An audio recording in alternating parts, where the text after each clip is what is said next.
happy, were you with the forward effort last week in the first game? I think content. Probably if you look that up, it'll be in the same definition as happy, but we've plenty of work-ons. I think we're solid enough in terms of our numbers and the quality of ball that we produce to launch our attack with. We're tidy enough on the opposition ball as well, and not giving away too many cheap penalties or free kicks. But we're aware as a unit that it's only a start and we've got to move on. What areas do you feel you can improve? I think there are good building blocks in place from the forwards perspective presently, but when you put a jersey on, it's not just about what you do in the set piece, it's what you do outside that, and your job description expands. So we're looking to ramp up aspects of our game that we're renowned for, that the Ospreys are renowned for, and take that, and we're going to need that this week against Glasgow and indeed against Munster. How do you assess those challenges? I think the players have a really good look at it.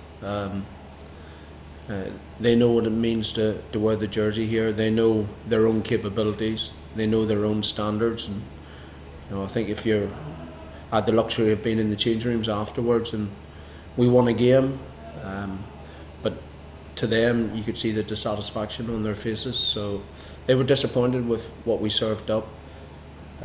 Relieved to get a win because it got to a squeaky part of the game, and it was nice to see the game out.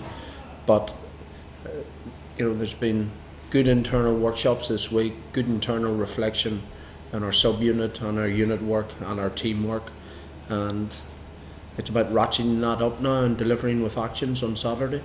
What were the pluses last week? How did you feel just in Tipperary went?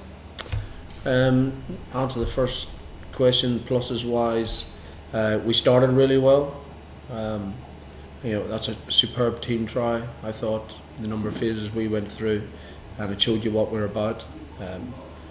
Aligned to that were the opportunities that we actually created, but the frustration is that we didn't take them.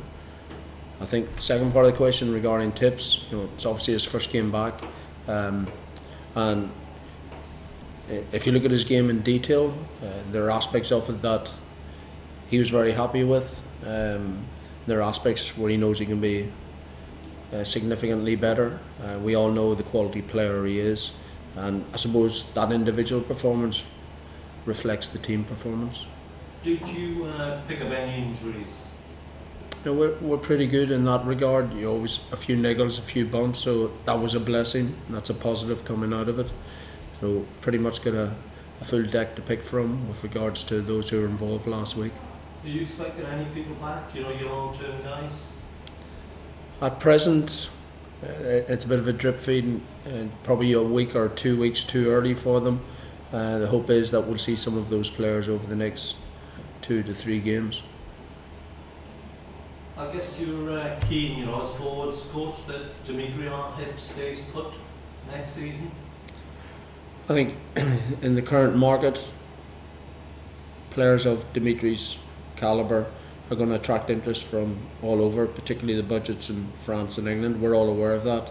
It's something that I believe that this region, and I'm new into it, this region has a realistic approach to the management of the budget, the management of the player group. They know the constraints, they know the challenges, they know the disparity, if you like, with some of the top 14 and the English Premiership in particular. Never mind some of the top teams in our own league, top budget teams in our own league. So, but what I admire about them coming in is that they don't moan and groan about it. They've got smart management behind the scenes. They've got good management through Steve Tandy in terms of the squad, and we'll find a way. We'll find our own players, and we blood our own players. Against Leicester a couple of weeks ago, there were 15 Welsh players on the field, and not many sides throughout Europe can say that. So you take a bit of pain, yeah, but you provide a lot for the region. You provide a lot for Welsh rugby. Talking about blood in your own players, you've got a lot of good young forwards, like Nicky Smith, Rory Thorpe, and Arthur Beager, to name a few. How impressed have you been with them, and how much potential do you think they have? Yeah, it was a big attraction to me coming here with so many young players coming through, and with my advancement in years, shall we say, the experience and the knowledge that I can impart to them and hopefully see them come through in the future. But it's all very well having potential, you've got to translate that into performance. And equally, whilst I'm impressed with those young players, I've been impressed with some of the more senior players within our squad and the rejuvenation in them, and both in terms of their attitude and their attention to detail and indeed their performances. Is there anyone that stands out that, you know, in your first few weeks of training where you said, you know, he's going to play for Wales, you know, that you think that's really caught your eye? I think there are a number of players within this group can definitely play for Wales. The thing that stood out for me was that it was everything that I thought it would be. So it is what it says on the tin. You've got a hard-working group, a group who know what they're about. There's a tremendous culture within this region and a tremendous ambition, but there's also that reality, and we have to be the absolute best in the finer aspects of the game, in the simple aspects of the game, if we're to get a reward. And at times on Saturday we weren't. The same for Dimitri. He goes for someone like Rhys Webb and Dan Biggar. That's the uncertainty but there is a reality that you and other teams face. Yeah, funny. I had a joke with the boys this morning, and they said the first they knew about it was when they read it in the press. So that's the world you live in. If you're coming up to, 12 months out or 18 months out from end of contract, that's where the game's going to grow to. You're going to see more of the Johnny May situations in the future, and you got to do the maths. You've got one pie as a family, and you divvy that pie out accordingly. Very much the same as a rugby club. You know what your budget is, and you manage that budget the best you can for the long-term stability and performance of the region. There's no point in going bust. So important then that you have developed someone like Sam, who, if that did happen, he's been playing 10 anyway, and the same goes in the number 9 shirt. Yeah, Sam was back in the mix last week. He got 20 minutes. You got James Hook and who's more experienced in terms of years. So there are nice combinations there. There is depth. It's trying to breed that depth, blood that depth, and develop it in all positions. And then when they come through to the level of your Dan Biggars, your Rhys Webbs, your Dimitris, it's trying to hold on to them. And that's about winning hearts and minds as much as anything. But ultimately, we're in a professional game, so other players have gone away and come back, and you always want to keep that door open for them.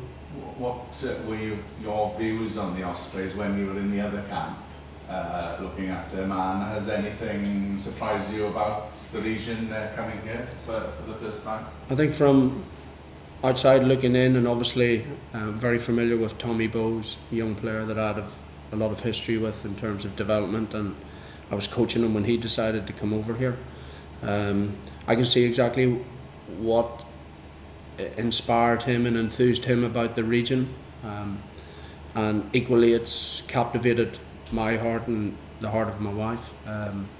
I think there's something in the DNA here that's pretty special, and that'll take you so far, but it's in those dark moments and those tough moments, either through you're holding your line, or you need a score, or you haven't played that well, you stick together as a group, because the solutions are within, there's no doubt about that. And yeah, we'll play against squads with greater depth and greater budgets, but there'll still be a good Ospreys team on the park. I look at the forward group I have to work with, and I think we can and have the potential to be as good as anybody, because we've got the athletic, the technical, and we've got the mental capacity and character for the game.